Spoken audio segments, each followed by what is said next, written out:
What's going on, golf addicts? Welcome to the Pinehurst #2 course breakdown video. Everything you need to know and nothing you don't if you're handicapping this golf tournament, whether you're playing DFS, betting, pools, one and done, whatever. I'm going to have you covered. I'm going to share my screen, a bunch of screens actually. I'm going to show you a video flyover here in just a second. I'm going to open up my model on Bet the Number and show you the model, show you the goodies, show you behind the scenes. We're going to look at weather ahead of time and some other good things to know about Pinehurst #2. I'm pumped about it. Let's get right into it. I'm going to share my screen and do this walkthrough here. Every hole at Pinehurst #2. This is a Golf Digest video on YouTube. I'm going to play the video while I give you some facts about the course, some things to know about the course, just a general overview. We're going to watch the video so you can also get a sense of the landscape here at Pinehurst #2. Let's get it started. Here we go. All right, so as you're looking at this golf course, here are the things you need to know. Then I'm going to go over some trends of recent U.S. Open winners. Pinehurst #2, it is a par 70. They're playing this thing around 7,540 yards, which is not, it's actually, I think it's actually a little shorter than they played it in 2014 when Martin Keimer won this thing by, I think, 8 shots. It was unbelievable in 2014.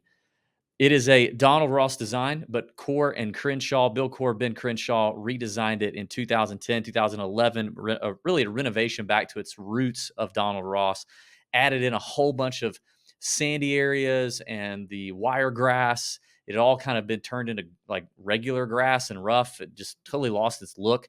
They restored it. It's now fantastic. Pretty flat property, you'll notice. Not a ton of undulation, except you'll notice a lot of greens perched up, which is definitely a Donald Ross feature. I played on a number of Donald Ross designs in my lifetime. Unfortunately, never got the chance to play Pinehurst #2. Hopefully that changes soon. But Donald Ross is known for these pushed up greens. You got 156-ish players in the field. It is top 60 and ties make the cut and play the weekend. And remember, if there is a playoff, it is a 2-hole aggregate playoff. That could be fun. All right, let's talk about these greens since I've already got it started. The greens are quite crowned. Like I said, a lot of them are pushed up, pretty crowned, plenty of runoffs, as you're going to notice. A lot of runoffs into bunkers and short grass. These greens are kind of large-ish because they're like 6,600 square feet total or in average, but they play very small because they all seem to crown. So if you miss your target just slightly, it could run off any number of ways. And as you see here, there's no rough. There's hardly any rough to speak of on this golf course, both off the tee and off the greens. At least if you miss closely off the tee or off the greens. Like if you really miss it, you might could find it, but there's really no rough around the greens. It is short grass, short grass, short grass, which I love, and is going to play a key role in handicapping this golf tournament. I'm going to get to that in just a second. They're Bermuda grass. This thing is Bermuda grass through and through. It's in North Carolina, so I mean it's the southeast. Bermuda grass through and through, brand new ultra dwarf Bermuda greens as of a couple of years ago that just changed. Pretty tight and firm green surfaces. This golf course is primarily built on sand. It drains well. And we're going to talk about the weather here in a second. Oh, God, now I'm getting hit with a YouTube ad. Like, what are we even doing? DB, pay for ad free. You know what I mean? All right. My bad. I'm actually going to speed this up a little bit. Let's go to 1.25, just so we're not. All right, I'm going to speed that up. There we go. Let's talk about around the green because this is going to be key. Short grass chipping is going to be a must, and you're going to see that in the model when I open that up. It does make it harder, I think, for most. Better chippers, I think, prefer the short grass. So that's gonna. I think that's important, and I think you give a slight edge to the Bermuda boys, those Florida boys, those Georgia boys, those guys. This is not like LACC. You know what I mean? Like this is not the same thing. Although I think LACC had some Bermuda, but anyway, a little bit of an edge to the Bermuda boys, especially around the greens. There is some wiregrass and bunkers that surround these greens, so obviously you're seeing that right now. Like you're gonna have to bring some bunker play. If you miss big time, it could run off. If you really come in hot and you really miss club, you could run all the way off greens and into wiregrass situations, which could cause a problem. As you can see, the wiregrass could actually bring in a significant amount of variance into this golf tournament. Like it really could, and that could pose problems for a lot of guys. So, yeah, you're going to have to bring the short game. You're going to have to bring, and it's going to be short grass. All right, let's talk about off the tee.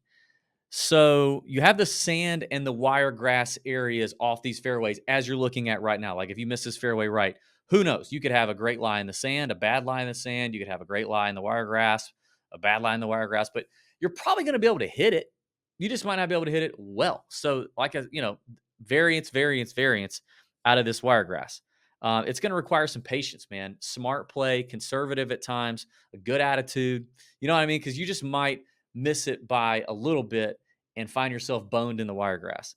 I think there's a number of ways that you could attack this place.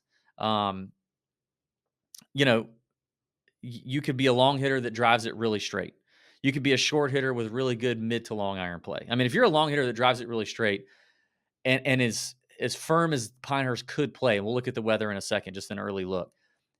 You're going to have shorter irons into these greens, and that's going to obviously make it much easier to hold and hit the right spots into these crowned greens. And if you're not having to chip as much as everybody else, major advantage. But if you're a shorter hitter and it's firm and fast, and you can hit fairways and guarantee yourself being in those fairways, having to hit less out of the wire stuff and the bunkers, the waste areas off the fairways, then you too can hit more greens in regulation. That's what it's going to come down to. But I think ultimately, if we get a firm and fast Pinehurst, it will allow for anyone and everyone to contend, whether you're a bomber or not.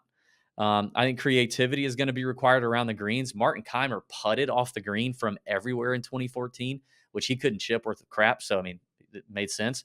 But creativity around the greens, whether you're going to go, whether you're on because also what Donald Ross does is off these greens, there's a lot of slopes. You're going to have balls below your feet, above your feet, below, above, all this stuff, downhill, uphill.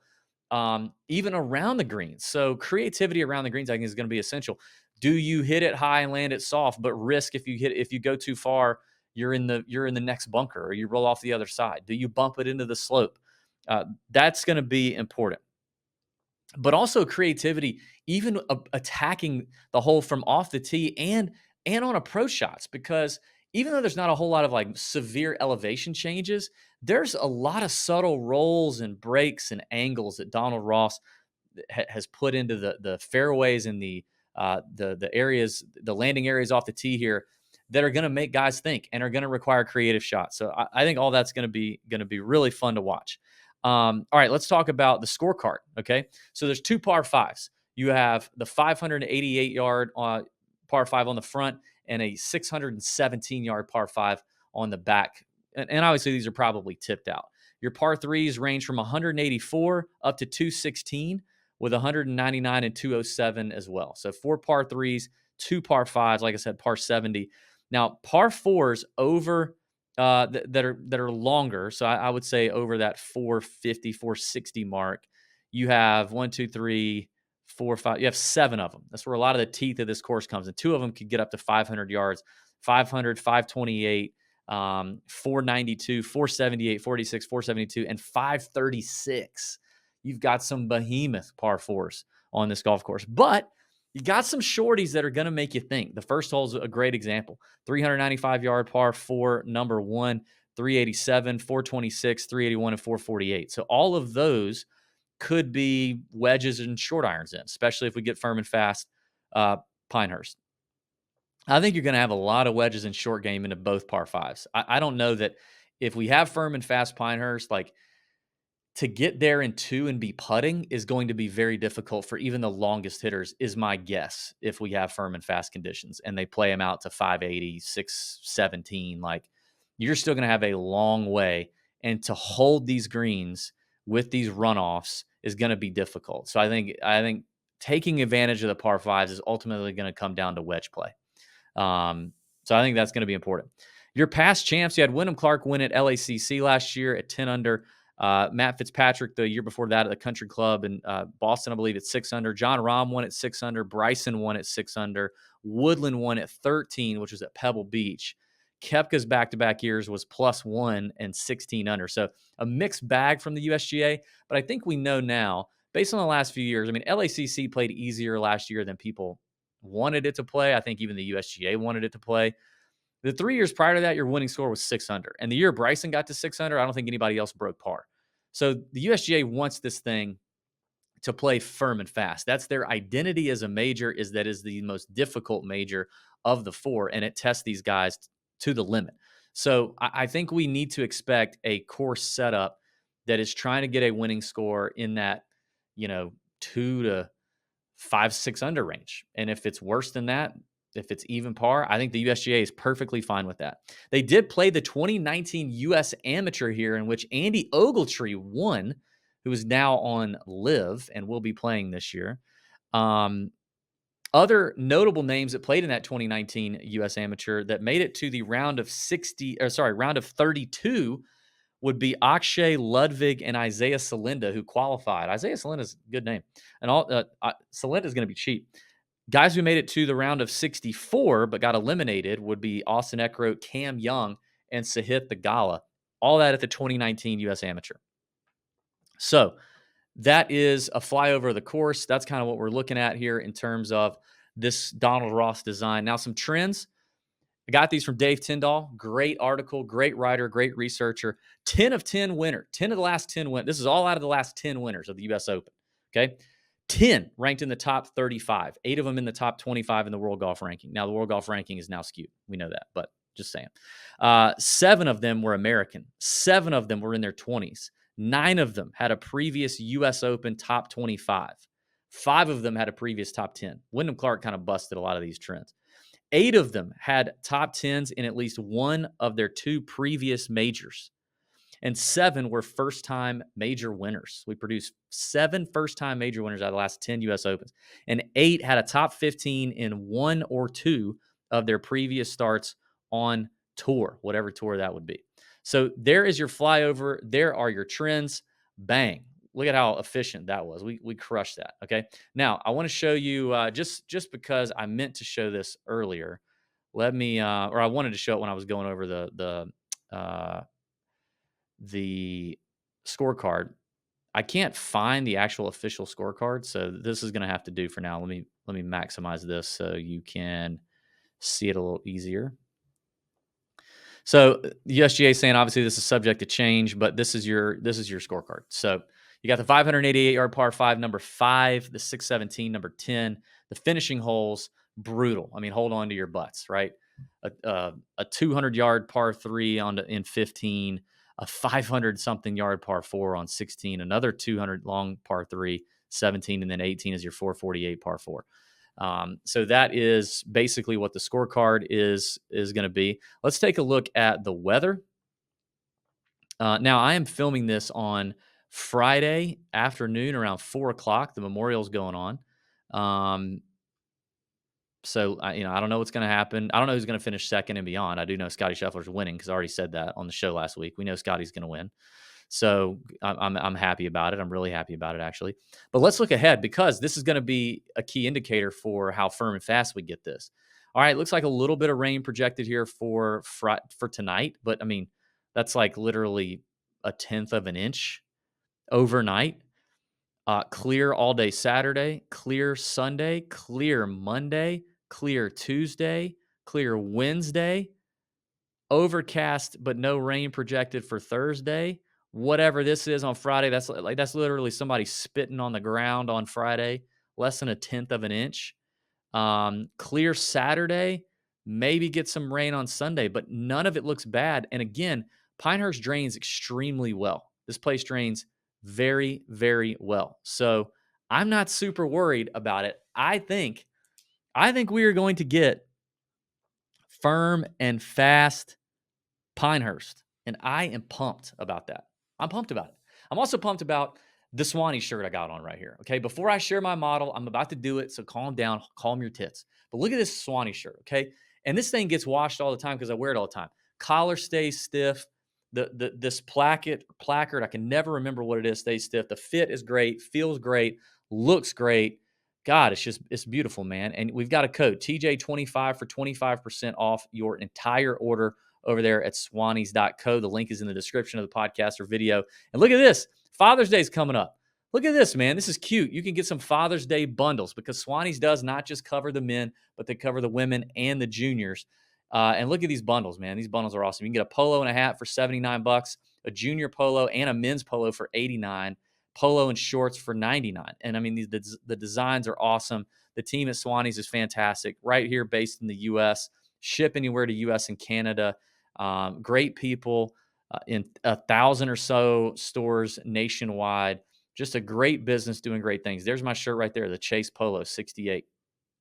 You can also get the same pattern in shorts, but a great Father's Day bundle as we got Father's Day coming up for the U.S. Open. So want to shout out Swannies and the Father's Day bundle. Use code TJ25 to get that discount, homie. You need it. You need it. Listen, men, we all know, right? The wives are like, what do you want for Father's Day? Tell your wife. Go to swannies.co and make sure you use TJ25. That's what you do, okay? That's how you do that. That easy. All right. One of my favorite quotes about this place, all right? Because it's going to be important when I show you my model. One of my favorite quotes about this place. I think Bill Core said, no, I don't know. I think Bill Core was quoting somebody else. By the way, shout out the Fried Egg. They did a great overview video of Pinehurst #2, and this is where I got this. And I'm going to paraphrase this a little bit.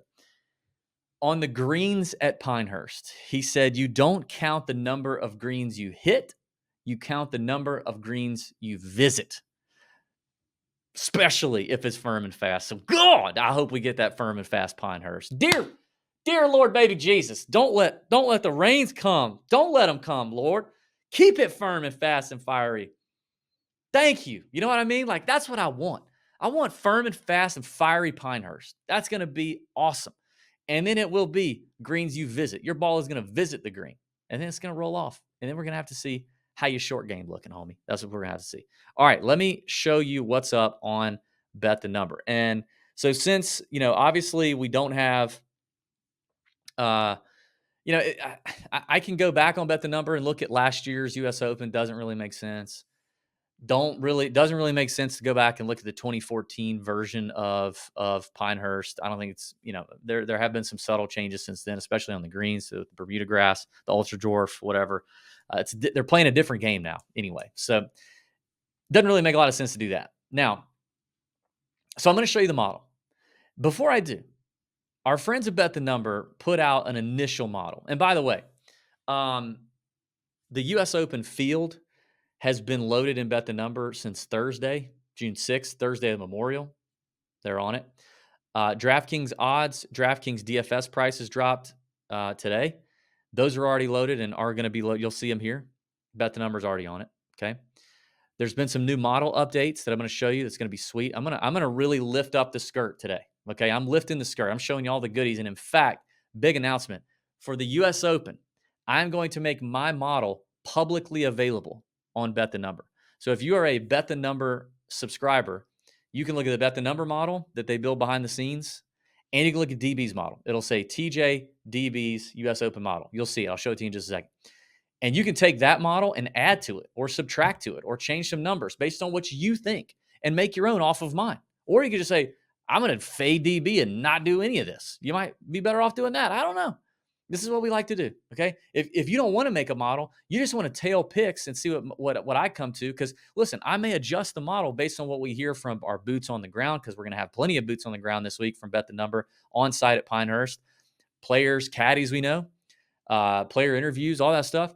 I might adjust the model by Wednesday night, So if you want to just tail that, you can do that. But I'm going to lift up the skirt and show it to you. So we're going to go straight to the model. Here we go. Now, I do want to zoom in just a touch. Well, I don't know. I don't have to zoom in, do I? All right. So here's the deal. When you go to custom model, click this drop down. All of your models will be up here. Okay. Now, don't mind this one because this was the one I was testing before. But if I go down here, because I think it goes, BTN, under BTN models. This is basically public models.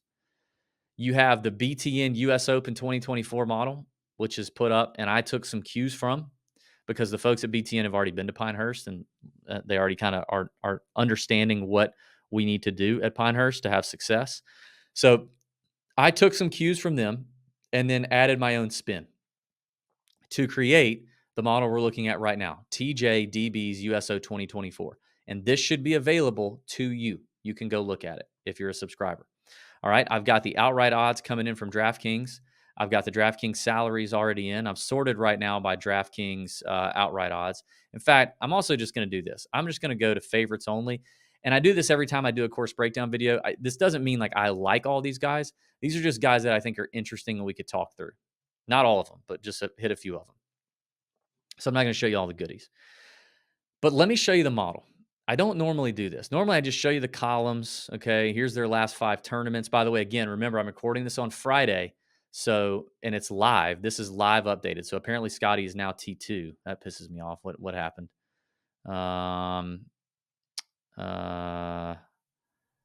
Okay. All right. Well, that makes me mad, but he'll win. He'll get it. No worries. I'm not worried about it.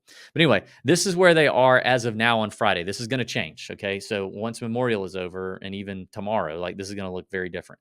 So this is their last 5 weeks. This is their last 5 US Opens. Course history over here. You can turn this off if you want, whatever you want to do.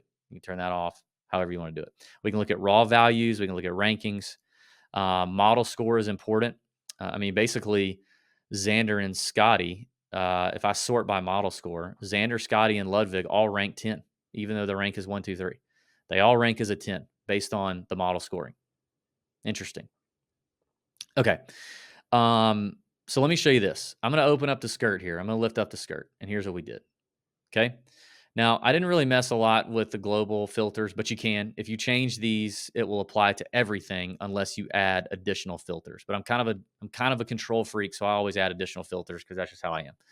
All right, so strokes gained off the tee, last 30 rounds, new features built in to bet the number. You now have minimum rounds and a round after date. So you can choose how to count this and how to weight this. And it shows up in the model. And I think that's very important. Okay. Very important. So I do this on literally every stat, every column that I pull in, I do it. You can label your columns whatever you want. And I recommend you labeling them as short as possible, but also so you can understand them and know specifically what's going on so that your columns are the same width, because I'm OCD about that a little bit. So just anyway, strokes gained off the tee and driving accuracy. I'm bringing that in a little bit. Took that cue from the bet the number team model. You want to be in the fairway here. We want to attack these greens from the fairway. So I've got a total of about 25% of the model in off the tee. Now let's look at approach. I have 3 approach categories. Just standard approach, last 30 rounds, minimum 20 after January 1st. I've got against the player's baseline, which is a great stat. This is a strokes gained, basically a strokes gained approach stat from a specific yardage, 140 to 190 from the tee, from the fairway, and from the bunker. I excluded the rough because there is no rough. And I think actually bunker is going to matter because these guys are going to be hitting from some of these waist area spots. And that's going to be interesting. So look at how specific you can get with this. Last 30 rounds, minimum 20 after January 1st. All right. Then I went greens and reg 200 plus yards out. Took that cue from bet the number. That is not normally a stat that I would have, but the bet the number team model had it. So I took it. I did take it out to last 50 rounds since it's kind of you don't have as many of those shots. So I went out the last 50, minimum last 30, and I went all the way back to August to kind of catch the guys, the really good players that play the playoffs, but never play in the fall. It's just my thinking. Listen, I'm dumb, all right? I have a dumb brain. You probably have a smarter brain. You do it how you want to do it. Strokes gained around the green. Remember I said, you don't count the number of greens you hit. You count the number of greens you visit, which means you're going to be chipping. And the beauty of this thing, the beauty of bet the number, is I can select specifically just from the fairway. And took this cue from bet the number between 5 and 35 yard shots. Last 50 rounds, I wanted a larger sample size here. Minimum of 30 after that August 1st date. Love that stat. Gave it a 13% weight. Could see myself making it even higher if we got players and caddies and bet the number people telling us on Wednesday how firm and fast this thing is. I mean, I think it's going to be firm and fast, which I've accounted for. But if they're like, man, this place is going to be baked out by the weekend, I might bump this up. I got one putting stat, pretty simple. Strokes gained putting last 50. Now, here's what I know. You're probably like, well, DB, what about why doesn't it say Bermuda? Well, because this is what we know. These are really pure Bermuda greens. Really pure. Very tight, very fast Bermuda greens. I don't think we're worried about a lot of grain. So I just think just putting. Okay. Just putting. And I think putting is going to get a pretty low rating here. I could even see bumping this down a bit.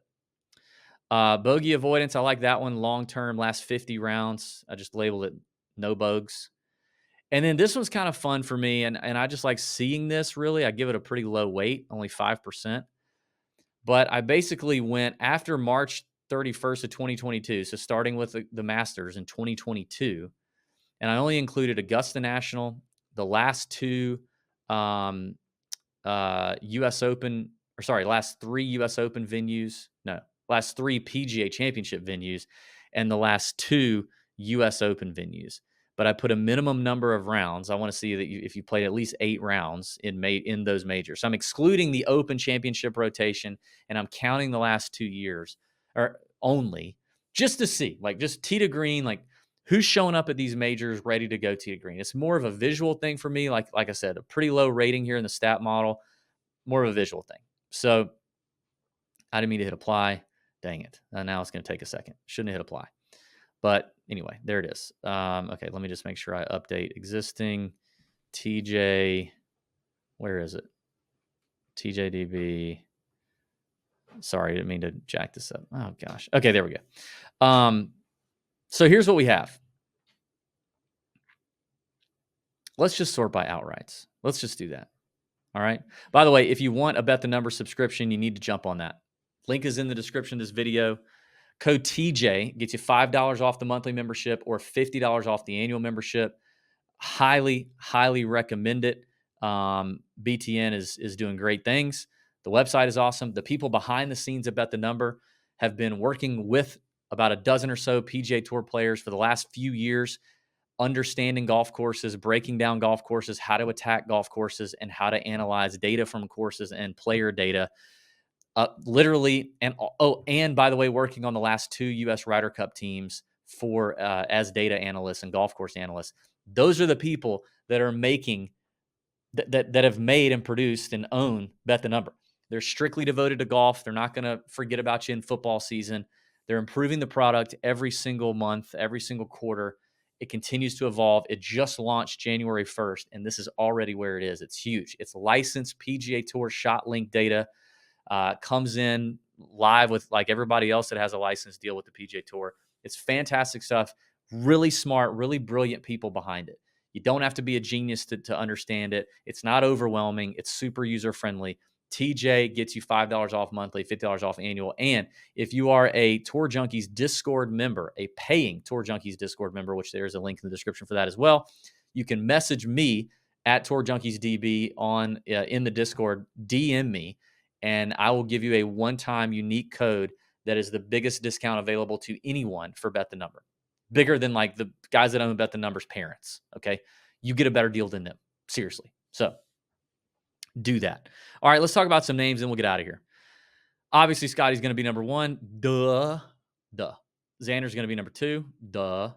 Hovland and Morikawa at 18-1. Look at that.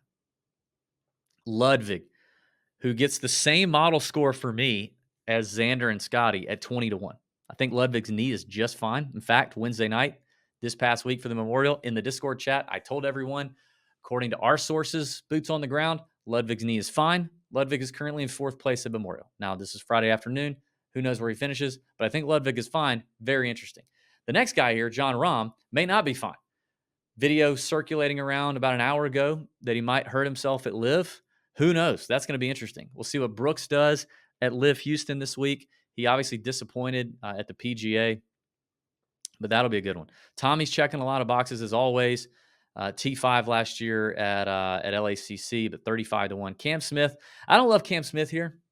I don't know. The short game's going to be great. Short game's going to come in real handy. I guess it depends on how firm and fast we get.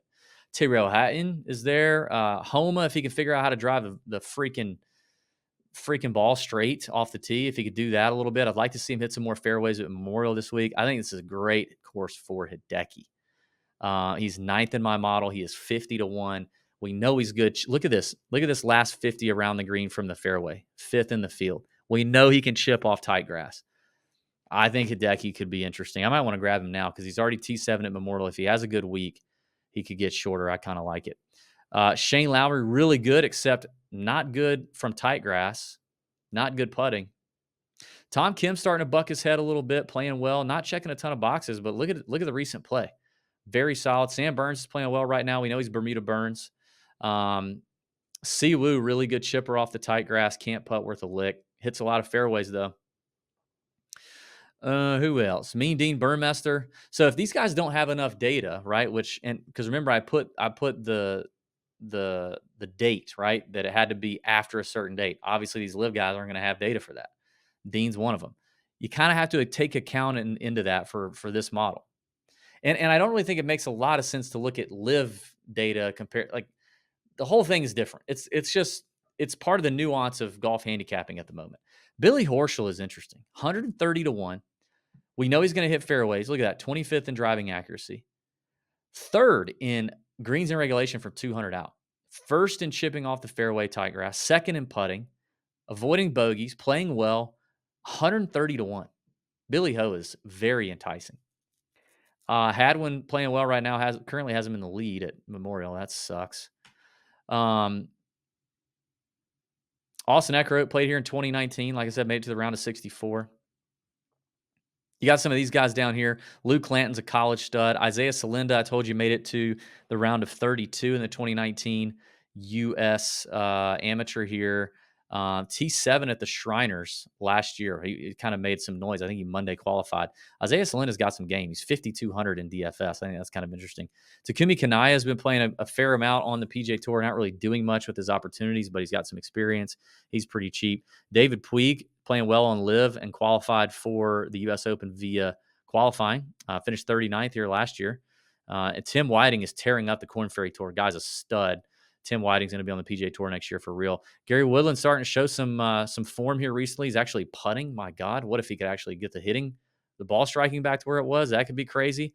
Mac Meisner, good total driver, decent short to mid-iron player, good around the greens, popping a little bit, 58 hunch. Harry Higgs, 5,800 on DraftKings. He's won twice on the Korn Ferry Tour, qualified in U.S. Open sectionals. Like, Higgs is popping right now. Hubbard set the course record at his U.S. Open qualifier, 9th in driving accuracy, 11th in chipping off the fairway. Hubbs is kind of bucking his head. He's 6,000 on DraftKings. Maybe a good long shot, top 30 or top 20 maybe. So you got a lot you can work with here on Bet the Number. I'm sure that you will not be disappointed. And when you sign up, your first 7 days is a free trial. So you could actually get it for free for the U.S. Open. So click the link, code TJ, hit me up in the Discord if you want a bigger discount. Let's have a week. Tons of TJ content coming out this week. Betting show, DFS show. I'm going to do an underdog best ball draft on Wednesday. We've got a bunch of Discord content coming. I'll have exclusive picks on SoBet, exclusive picks in the Discord. We're going to continue to tear up the round one props, which we've been doing consistently all year. Did it again this week for the Memorial. Had made a profit for Memorial on round one props in the Discord. It's going to be a big week, so let's bend over your bookies, all right? See ya!